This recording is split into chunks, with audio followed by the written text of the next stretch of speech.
Hello, world. Welcome to episode 75 of the Jimmy Canz Show. Classic Supercard Retrospective up yet again.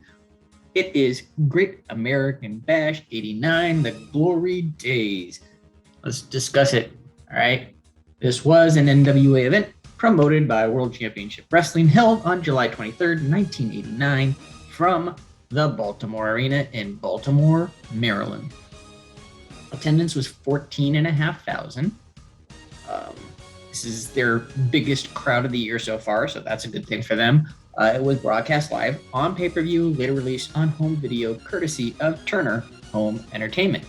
Action was called by Jim Ross, Bob Caudle. 9-match card, including a Triple Crown Battle Royal, 2-ring, a War Games match, 3 title defenses, action-packed crowd. Let's get into the card. All right. Opening contest was the aforementioned Triple Crown King of the Hill Battle Royal. They are still throwing things at the wall here, trying to come up with their own Battle Royal kind of concept that can, compete with the very successful Royal Rumble concept that the WWE has, developed. Obviously, the bunkhouse wasn't, a good concept, so this is another go at it. Not as convoluted as a bunkhouse match, but still pretty convoluted. So here's how this one works. All right. In the weeks leading up to the event, at multiple shows, there were battle royals that were held, and the winners of those battle royals qualified for this one. And then when this one worked, the objective was to toss an opposing wrestler into the second ring. Once they're in the second ring, traditional battle royal rules apply, and then they go in that second ring until they're thrown over the top to the floor from the second ring. So obviously you're going to have one man left standing in the first ring, and eventually one man left standing in the second ring.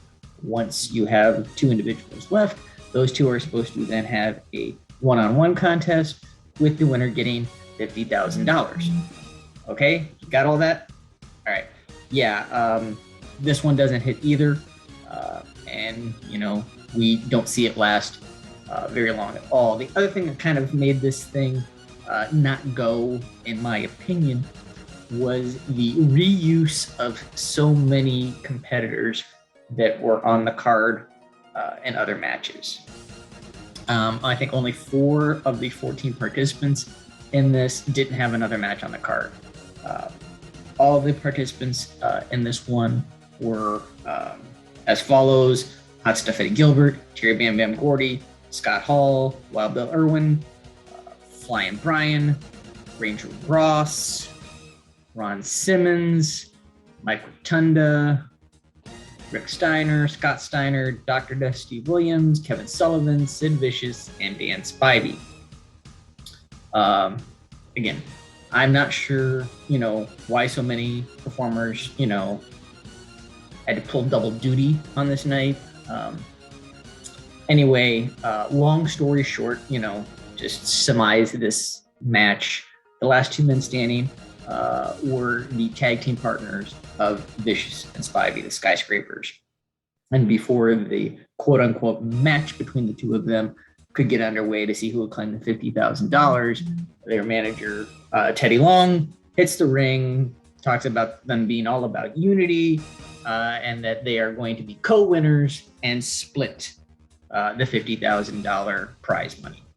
So, to borrow a soundbite from a famous game show,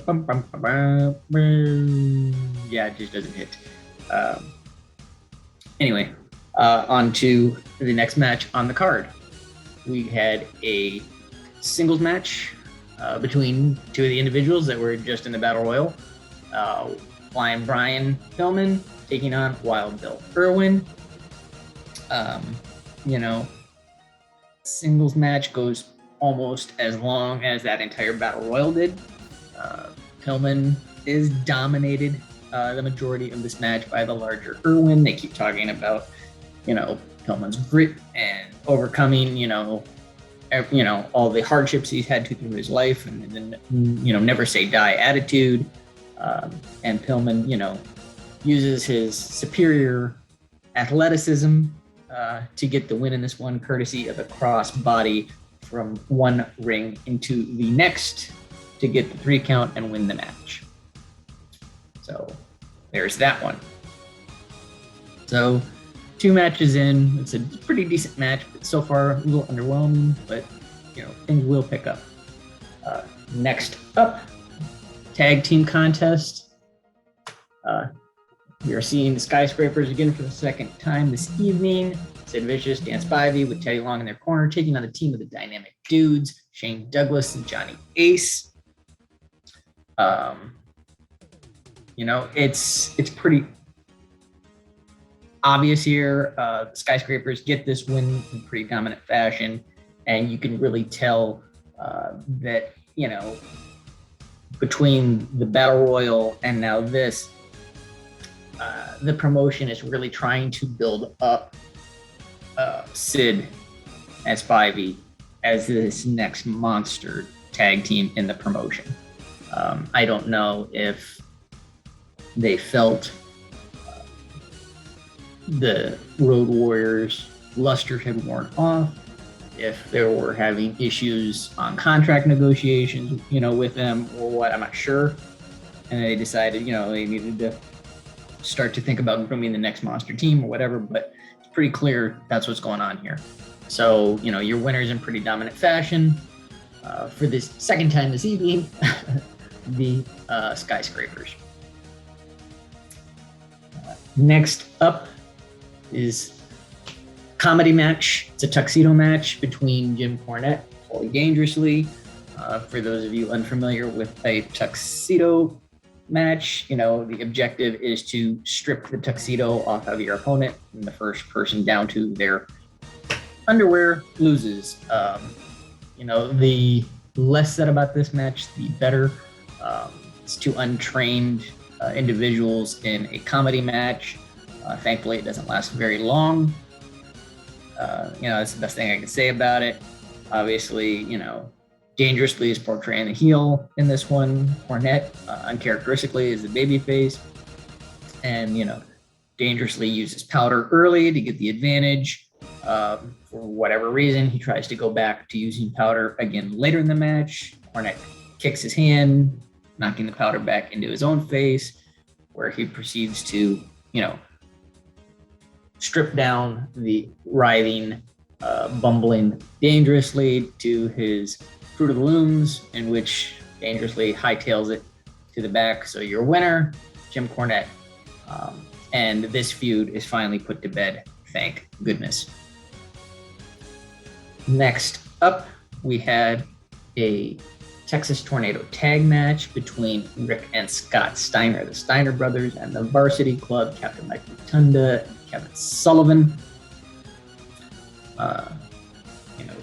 Looks like they are finally getting ready, to kind of get behind the Steiners here as the next big babyface team, which is really cool.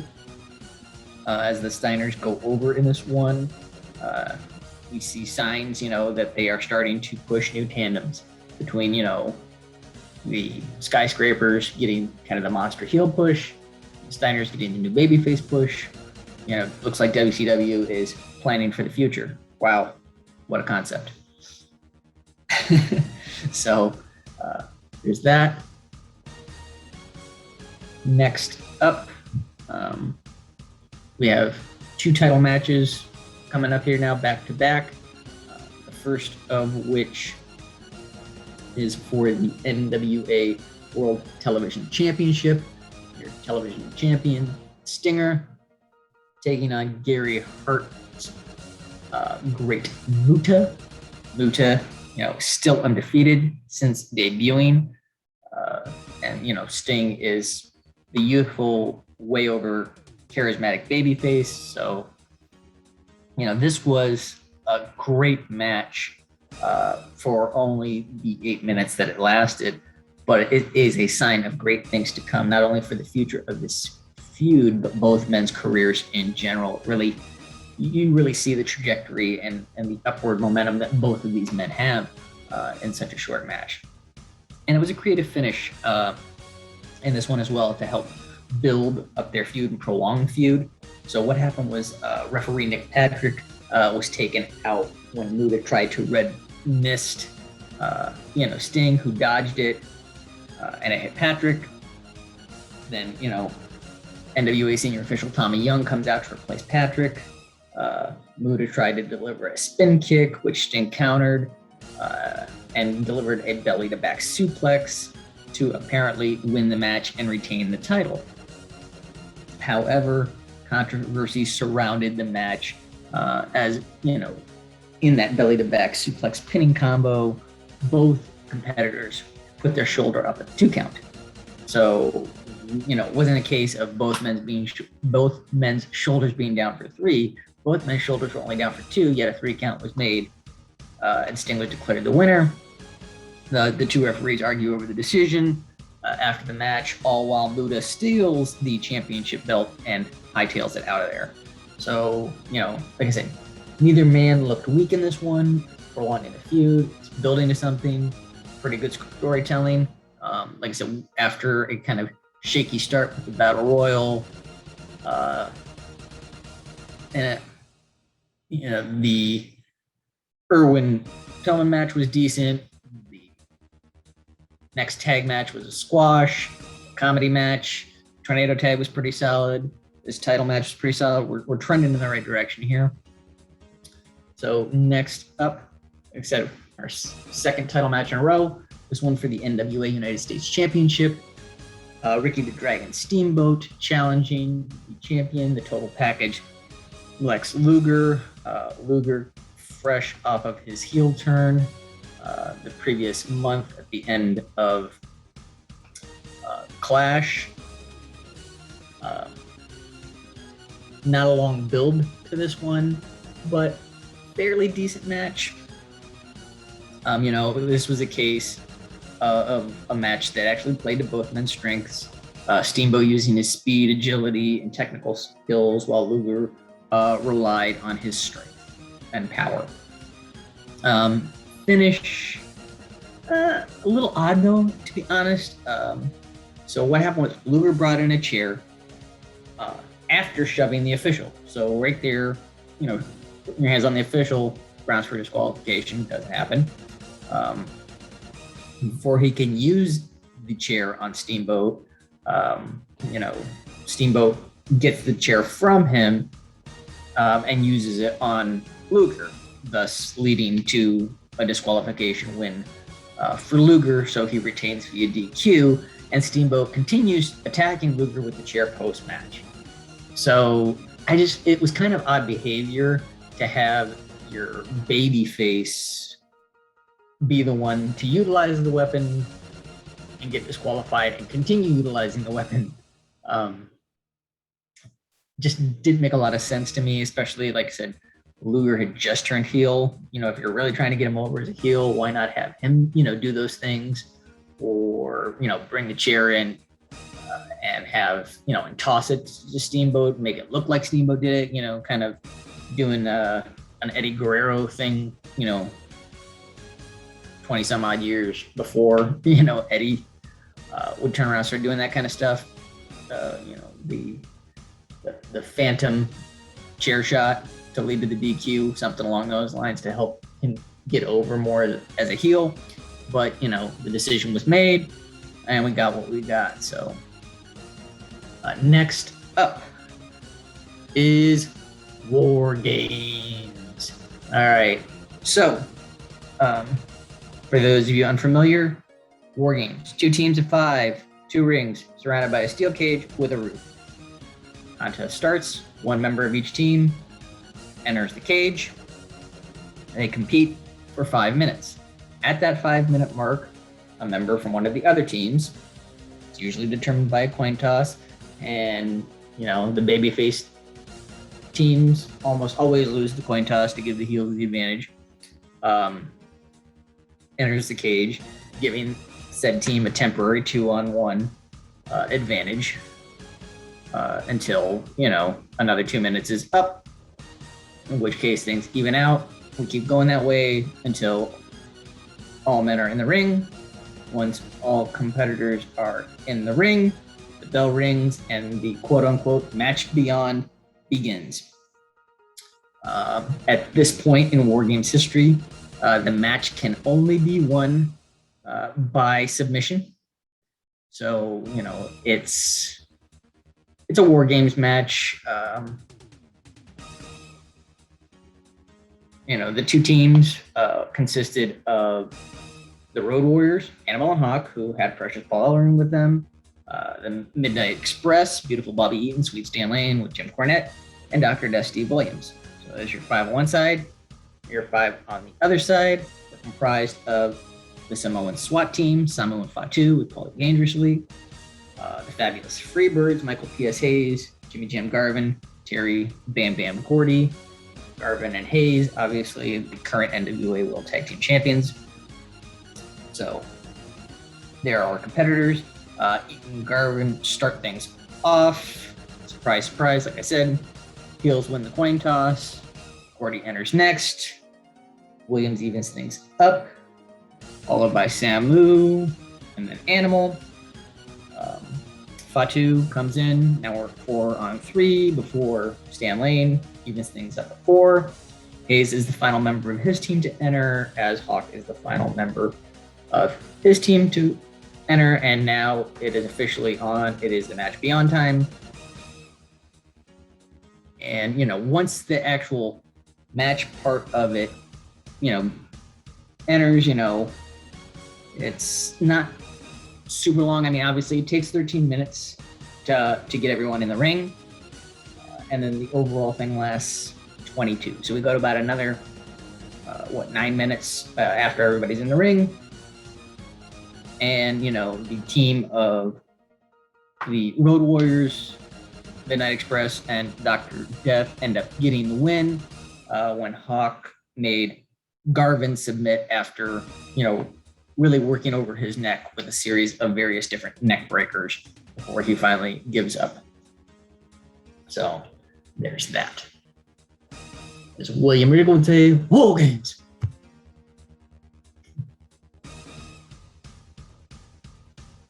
Next up, our main event of the evening for the NWA World Heavyweight Championship. The Nature Boy Ric Flair defending against Terry Funk, who is now represented by Gary Hart. This is a bloody, stiff, physical contest that ends in a very classic, simple, old school maneuver. Funk pulls Flair into a cradle while Flair is trying to put the figure 4 on. Count starts 1, 2. Flair reverses the cradle into a cradle of his own and gets the 1, 2, 3 to retain. But things don't end here.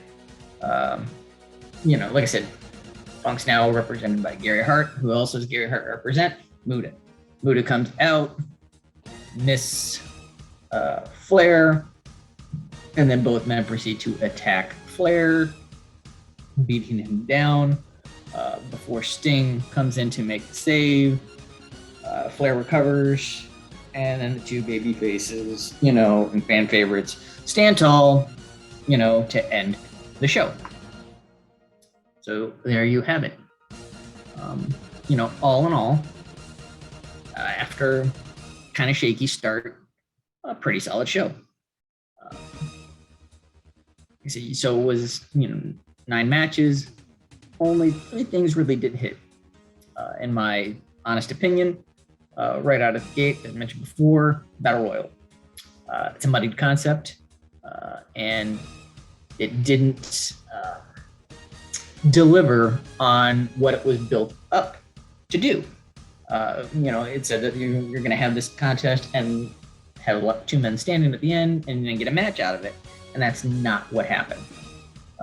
So they've been building this up for weeks and then didn't deliver on it.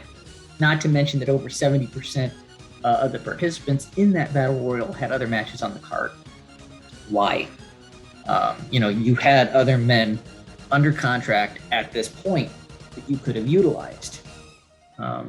Just to name a few: Bam Bam Bigelow, Butch Reed, JYD, uh, Norman, Iron Sheik, Abdul the Butcher. Um, you know, all these men, were under contract, not on the card. That would have then been, 10 out of 14 without other matches, to provide more variety, for the fans, for that battle royal. Not to mention, you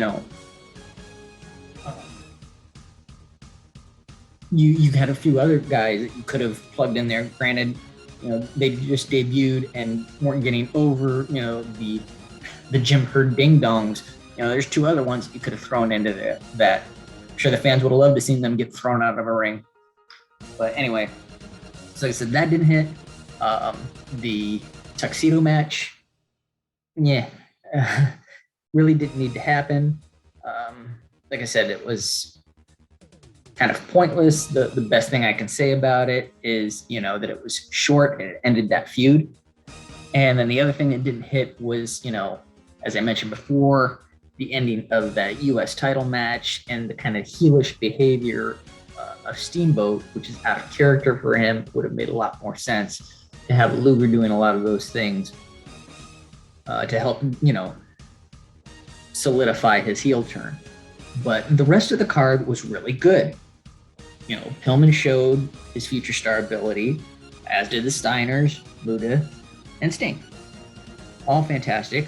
War Games was War Games, solid as always. And then, Flair and Funk put on a fantastic match as well. So, all in all, on my 10 belt scale, I'm going to give the Great American Bash 89, the glory days, a very solid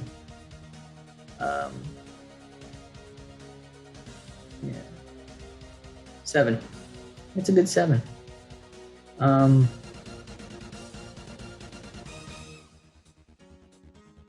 So there you have it. A lot more hits and misses than that one, in my opinion.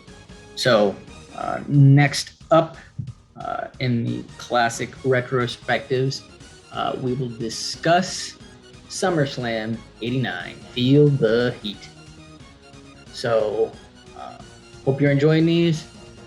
Hope you guys are having a fantastic, or had, I should say, a fantastic, it's coming to an end now, Labor Day weekend for those of you here in the U.S. So wherever you are, I hope you're doing well. Take care of one another. Give the channel a like, a share, a subscribe. And as always, I will see you when I see you.